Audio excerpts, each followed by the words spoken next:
राख को अलग अलग करके 8 स्तूपास के नीचे दफनाए गए। इस्लामिक आक्रांताओं ने सब कुछ तबाह कर दिया था। मोहम्मद और गौर के कमांडर कुतुबुद्दीन ऐबक ने अपने फौज के साथ, और ये गौतम बुद्ध जी के लाइफ से आधारित मुझे, क्योंकि 80 साल की उम्र में गौतम बुद्ध जी ने अपने बॉडी को छोड़ा था, 9 महीने अपनी माँ के घर में थे, इसलिए इसको जोड़ के 80 फीट 9 इंच का बना कि ये रिमेन्स जो आप देख रहे हैं ये सब वही जगह जहाँ बुद्धा ने अपना पहला उपदेश अपने 5 शिष्य। अगले आधे घंटे में आप हमें उचित कार्रवाई का अपना रिपोर्ट दीजिए, उसके बाद। नमस्कार दोस्तों, आप सभी का स्वागत है बनारस के दूसरे दिन से। आज की जर्नी स्टार्ट यशा के साथ।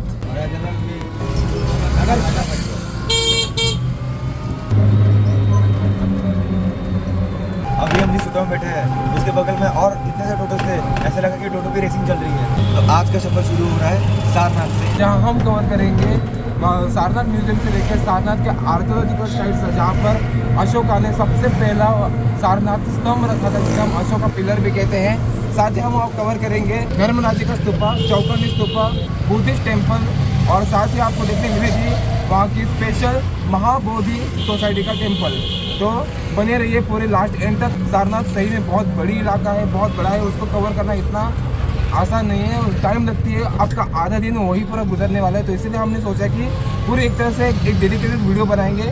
पार्ट 1 पूरा सारनाथ के ऊपर ही रहेगा, तो सारनाथ से जुड़े एक डिटेल पूरा शेयर करेंगे, तो बने रहिए वीडियो के लास्ट एंड तक। सारनाथ जाने के 3 तरीके हैं। सबसे पहला आपकी टोटो है, सेकंड टैक्सी। तो अब बात आती है सेकंड दो तरीके हैं। फर्स्ट इज रैपिडो की टैक्सी और या फिर रैपिडो की बाइक। अगर आप रैपिडो की बाइक करते हो तो आपको पड़ता है 80 से 90 रुपये, जो आपको तुरंत छोड़ देगी अपने प्लेस पे। पर हाँ, अगर आप एक पैसे हो तो वही आपके काम के लिए। अगर आप 2 से 3 लोग हो तो आप रैपिडो की टैक्सी कर सकते हो। मैं बताया रैपिडो की टैक्सी, पर वो अगर गद्दी है, आपको कोई ऑटो नहीं मिल रही है या फिर कोई ऑटो नहीं मिल रही है तो ही वो करना, क्योंकि वो है बहुत जेब कचीली। सबसे आपको 200-300 बनना पड़ेगा आपके प्लेस में जाने के लिए। अगर को बहुत ही इमरजेंसी है तो ही करना, वरना टोटो या आपको रैपिडो बाइक से आसान और सबसे किफ़ायती सुविधा है। अगर आप यहाँ तक आ चुके हो तो एक बात तो पक्की है कि आपने हमारा Day 1 का महानगरी एक्सप्रेस वीडियो देख ही लिया होगा। अगर नहीं देखा है तो नीचे डिस्क्रिप्शन में दे दिया है, चेक कर लेना। और साथ ही साथ आपने हमारा देव दीपावली का ब्लॉग नहीं देखा है तो जाके देख लीजिए, क्योंकि उसमें हमने पहली बार सिंह घाट में जो एनिमेशन से होने वाला है उसका हमने पूरा ड्रोन से कवर किया है, एकदम ही एफर्ट मार के उसको एडिट किया है। तो जाके जरूर देखना, उसकी लिंक आप है ऊपर आई बटन में, तो जाके फटाफट चेक कर लीजिए। तो चलिए साथ में चलते हैं सारनाथ के दर्शन करते हैं।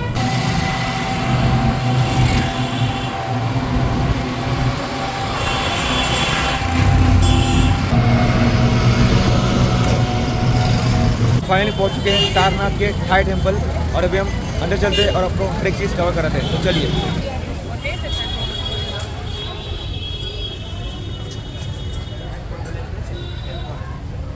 इस टेम्पल में घूमना है। इस टेम्पल का नाम है थाई टेम्पल।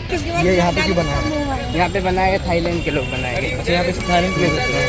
अच्छा, बहुत बुद्धिस्ट लेते हैं। ये बुद्धिस्ट कंट्री है। बुद्धिस्ट कंट्री कंट्री है। थोड़ा सा बुद्ध गया में ऐसे बोलते हैं ध्यान मुद्रा। तो देख रहे सामने का स्टेचू, उसको बोलते हैं ध्यान से परिवर्तन मुद्रा।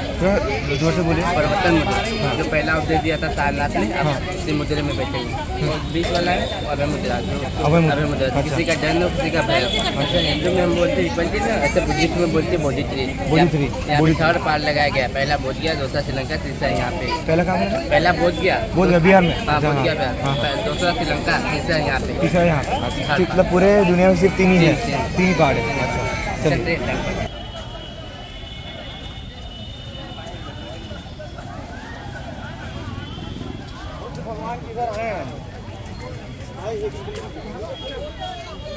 पैगोडा मंदिर में बनाया है। थाईलैंड में देखेंगे इस तरह के टेम्पल बहुत सारे हैं। 2300 साल पुराने। अभय मुद्रा में बैठे हुए हैं।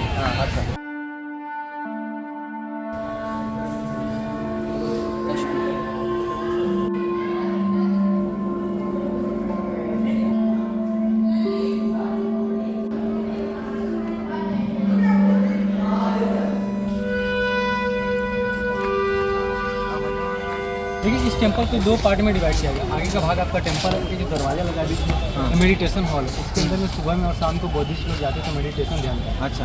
और नीचे में बेसमेंट बनाया गया। बेसमेंट में गौतम बुद्ध जी से रिलेटेड सारे बुक्स और पेंटिंग्स। अच्छा, जो सिर्फ बुद्धिस्ट लोगों के लिए प्रोवाइड किया।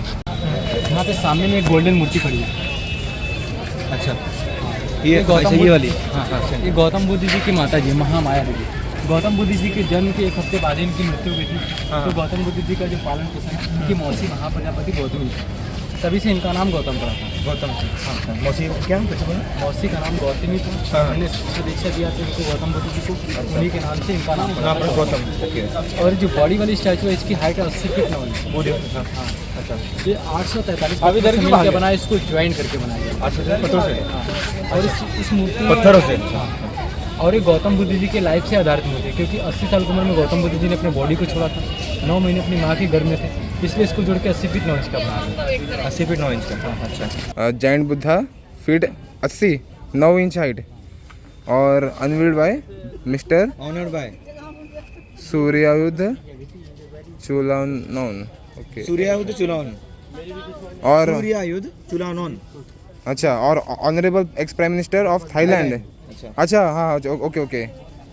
और देखिए नीचे में कुछ आर्ट्स बनाई गई है। देखिए राइट साइड में और लेफ्ट साइड में, इसको दलाई लामा जी का आर्ट्स बोलते हैं। इसी आर्ट्स को बढ़ावा देने के लिए यहाँ पे गांव में लोग वीविंग करते हैं, बुनाई करते हैं। क्या करते हैं? बुनाई। हाँ। मतलब उसका कपड़े का काम, कारीगरी। अच्छा। आपने सुना होगा सारनाथ में 2 चीज़ बनारस में फेमस है, बनारसी साड़ी, बनारस की पान। गौतम बुद्ध जी का शेषनाग विष्णु अवतार, 9वां विष्णु अवतार माना जाता है ना, तो यहाँ पे दिखाया गया है। और क्यों माना जाता है? जब गौतम बुद्ध जी बोध गया बिहार में तपस्या कर रहे थे ज्ञान के लिए, तो उसमें प्राकृतिक आपदाएं जैसे बाढ़ भूकंप इनकी तपस्या को भंग न कर सके, तो शेषनाग जी ने इनके पीछे से प्रोटेक्ट किया था। अच्छा। शेषनाग विष्णु जी के नाग जी हैं। हाँ, वो। तो इसलिए इनको यहाँ पे शेषनाग जी के अवतार में दिखाया गया। वाह। देखिए सारनाथ का नेशनल एम्बलम अशोक स्तंभ के सारनाथ से लिया गया है। आपने देखा होगा करेंसी नोटों पे यहाँ पे इसमें देखिए 4 लाइन्स होते हैं जो दहाड़ते हुए मुद्रा में। अगर आप सेंटर से देखेंगे तो आपको 3 लाइन दिखाई देगा, पीछे वाला नहीं दिखाई देगा। गौतम बुद्ध जी का उपदेश 4 दिशा में फैला, इसलिए इसको 4 डायरेक्शंस बोलते हैं। और नीचे में देखिए 4 एनिमल्स बनाए गए, एलिफेंट है, बुल है, हॉर्स है, लायन, और 24 तीलियों वाला चक्र है जो हमारे जो नोट पे है, नोट पे वही सेम इधर है।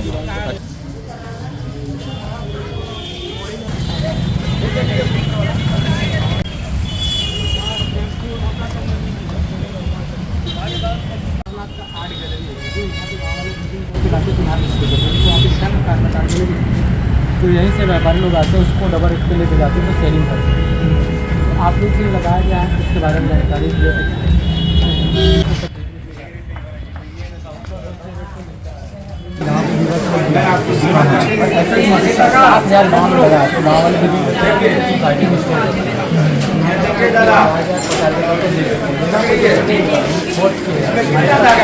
आपके ऊपर डिपेंड है, पसंद आए तो तभी 108 धागा है इसके अंदर, इसमें 10 धागा है टाइगर इसके अंदर है ना, मरा हुआ बाप भी नहीं बता सकता है।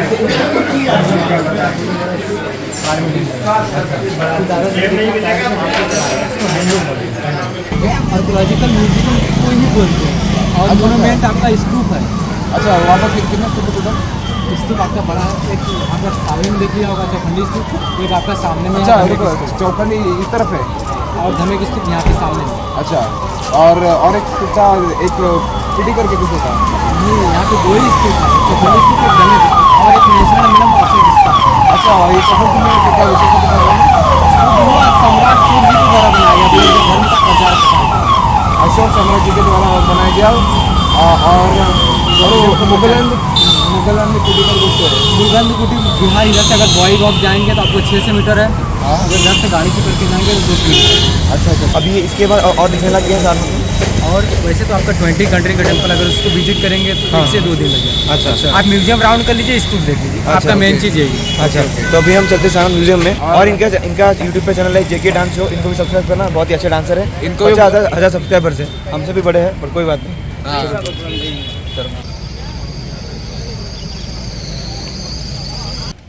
अब देखो, इसे धर्मपाल मार्ग कहते हैं, जहां आपको सारनाथ म्यूजियम से लेकर स्तूपा, जू और महाबोधि जैसे तमाम इसी रास्ते देखने मिलेंगे।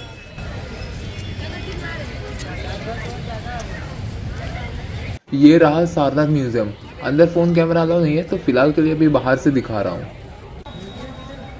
अगर टिकट प्राइसेस की बात करें तो म्यूजियम का सिर्फ 5, स्तूपा के लिए 25 और दोनों का कॉम्बो चाहिए तो 30।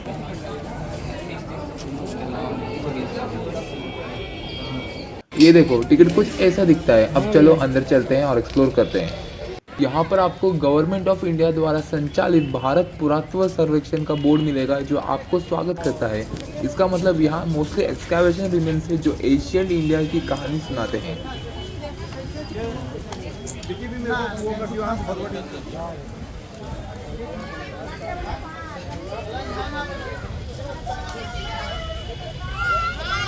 यहाँ फैसिलिटीज़ को लेकर के कोई भी कॉम्प्रोमाइज़ नहीं है। वॉशरूम से लेकर के ड्रिंकिंग वाटर और एक क्लॉक रूम भी है जहाँ आप अपना सामान रख करके टेंशन फ्री होकर के यहाँ का मज़ा उठा सकते हो। हाँ देखो वो जैन टेम्पल है। अच्छा, और ये देखिए एक्चुअली ये सब क्या मालूम है कि ये सब रिमेन्स है, ये सब रिमेन्स है। ये किस टाइम के, जब उस टाइम पे अशोका के टाइम पे ये सब उनके अंदर पे ये सब स्तूपा उपा यहाँ पे बनाए गए थे। और ये इतना पुराना है ना, ये बहुत पुराना है, यानी कि ये BC के ज़माने का है। Before Christ. 12वीं शताब्दी में टर्क्स ने सारनाथ को लगभग पूरी तरह तबाह कर दिया था। उसके बाद ये जगह करीब 1000 सालों तक जमीन के नीचे दबी रही, लेकिन एक चीज तब भी खड़ी थी, वो थी धम्मेक स्तूपा।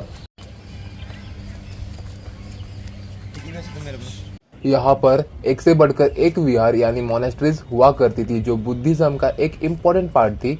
उनमें से एक है धर्मचक्र जिन विहार, जहाँ भी हम जा रहे हैं। कहा जाता है कि यहाँ का एनवायरनमेंट इतना पीसफुल और स्पिरिचुअल था कि लोग दुनिया भर से यहाँ ज्ञान और शांति के लिए आते थे। अब चलो इसी स्पिरिचुअल लेगेसी को और करीब से देखते हैं। धर्मचक्र जिन विहार काफी स्पेशल है क्योंकि इसका नाम ही ध्यान और ज्ञान का प्रतीक है। धर्मचक्र का मतलब है धर्म का चक्र, जो बुद्ध की टीचिंग्स का एक सिंबल है।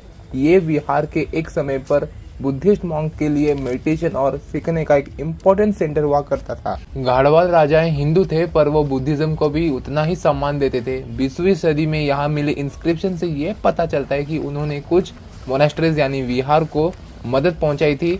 उनमें से एक राजा गोविंद चंद्र की पटरानी कुमार देवी, उन्होंने मॉन्क्स के लिए रहने के लिए यहाँ नए क्वार्टर्स बनवाए और पुराने रिपेयर भी करवाए। ऐसा माना जाता है कि उन्होंने धर्मचक्र जिन विहार को बनवाया होगा, लेकिन इसका प्रूफ क्लियर नहीं है। लेकिन एक बात तो तय है कि यहाँ विहार सारनाथ के आखिरी स्ट्रक्चर्स में से एक था जो इस शहर का महिमा का प्रतीक है।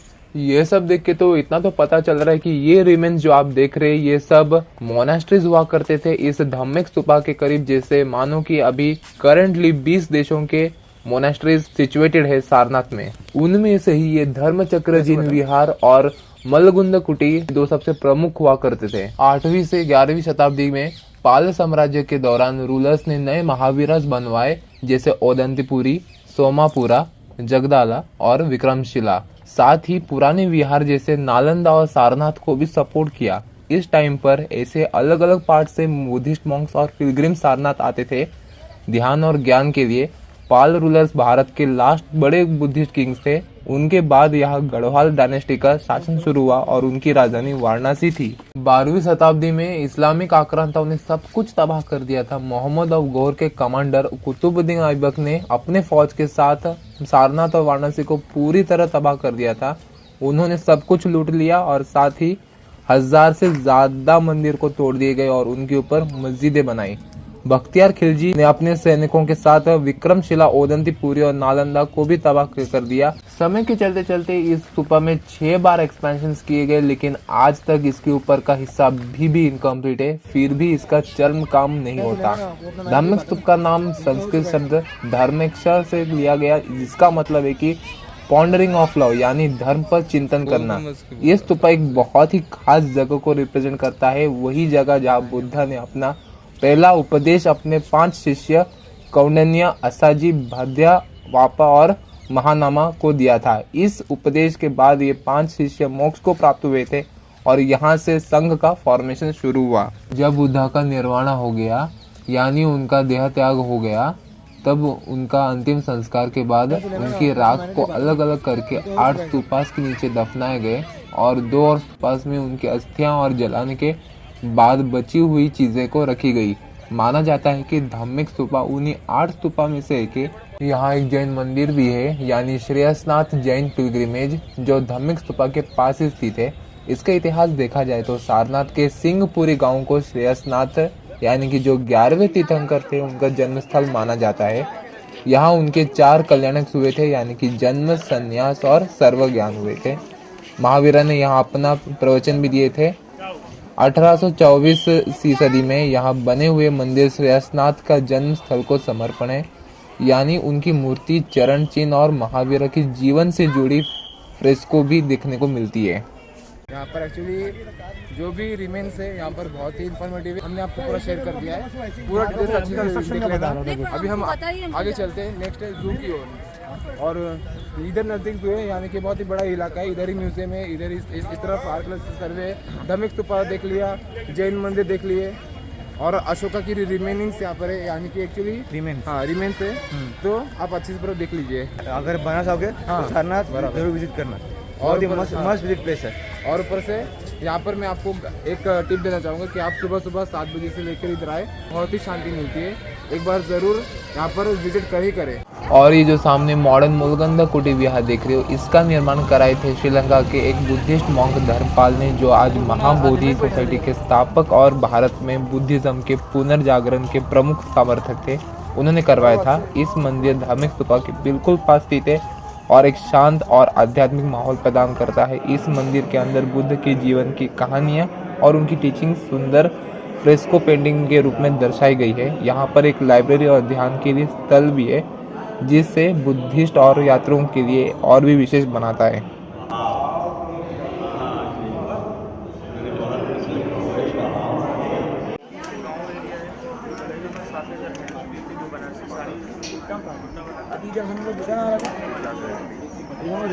मुलगंधा कुटी का भी बहुत ही विशेष महत्व है। जहाँ अवशेष पाए गए वहाँ बुद्ध और उनके शिष्य ध्यान और चर्चा के लिए इकट्ठा हुआ करते थे। सारनाथ को ऋषिपटना, मृगदवा और मृगदया भी जाना जाता है। सारनाथ का नाम संस्कृत शब्द सारंगनाथ से आया, जिसका मतलब है कि लॉर्ड ऑफ डियर, यानी कि हिरणों का नाथ। इसका कनेक्शन एक प्राचीन बुद्ध कहानी से मिलता है, जिस हिसाब से एक बार बोधिसत्व, जो बुद्ध के पहले अवतार था, एक हिरण के रूप में थे। जब एक राजा एक हिरण का शिकार करने वाले थे, तो बोधिसत्व ने उस दो की जगह अपने आप को बलि चढ़ाने के लिए राजा के सामने पेश कर दिया। यहाँ पहले डियर का एक सेंचुरी हुआ करता था। इसी हिसाब से आपको यहाँ हर जगह ज़्यादा से ज़्यादातर आपको हिरण देखने मिलेंगे। अंग्रेजी मछली देगा मुझे। वाओ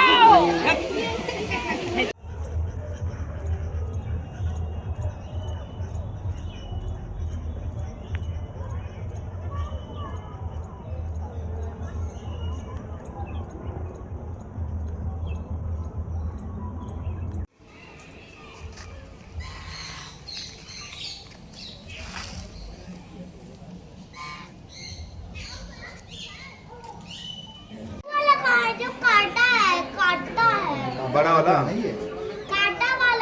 काटा वाला तो है ये। गोदलिया तक जाए? नहीं, आप नहीं, वहाँ से बताओ तो गोदलिया जाएगा ना। हाँ, गोदलिया वाली गाड़ी कितना ले? तो अरे तब ज़्यादा लेना, मतलब नहीं बात। सीधे घाट मार गोदलिया जाएंगे।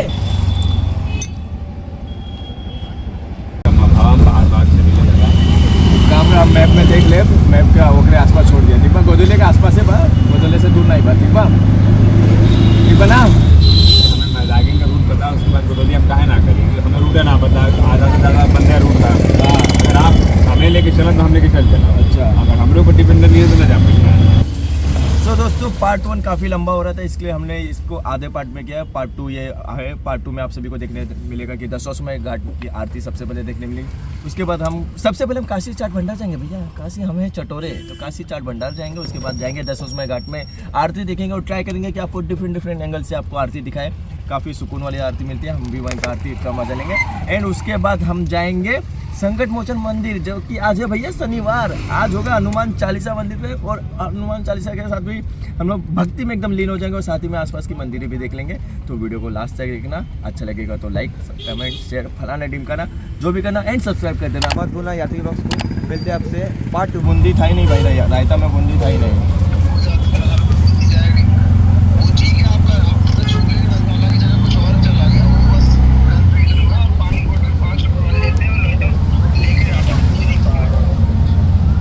ठीक है, छोले चावल में चावल था ही नहीं। छोले कहाँ थे? छोले भी नहीं थे भाई, छोले भी नहीं थे। मटर था, मटर पनीर। सर, अगले आधे घंटे में आप हमें उचित कार्रवाई का अपना रिपोर्ट दीजिए, उसके बाद हम अपने बात करेंगे। ठीक है? बनारसी साड़ी का मेरे को आइडिया नहीं कुछ। जी, बस सेंटर में उसको बोला कि भाई यहाँ पे से कौन यकीन वाले का अच्छा है। तो वो बंदे बोला ना भैया कैसे हो, हाँ कहाँ आजकल इतनी रहे, वो एक्टिंग किया होगा थोड़ा बहुत। तो फिर वो बोला हाँ इनको साड़ी दिखाई है, कहाँ से है, दुई है, तो कुछ बोला वो कोड वर्ड में। ठीक है तो बेटा हो ऐसा वैसा, हाँ गुजरात से हो, हाँ मुंबई में कॉटन का साड़ी चलता है, ऐसा साड़ी चलता है वैसे। तो बात करते तो साड़ी मेरे को कलर अच्छा लगा, मेरे को देखते ही अच्छा लग गया, बस ऐसे खरीद लिया। जस्ट ये होता है, जस्ट प्रिंटेड होता है, दिखने में प्योर बनारसी दिखेगा। एक्चुअल में जो उसका जो वायर होता है, जो तार होता है हैंडमेड, ये मशीन से बना हुआ है। जो हाथ का बना हुआ होता है ना, उसका धागा निकलता कभी भी धागा निकलेगा और वो वजन लेती है। प्योर बनारसी साड़ी है कि वजन लेती है, ये वो प्योर लाइट वेट होता है, यही कारण होता है। और कहीं ना कहीं खैर जो भी होता है अच्छे के लिए होता है। नेक्स्ट टाइम अब आप आएंगे तो अच्छे से बारीकी से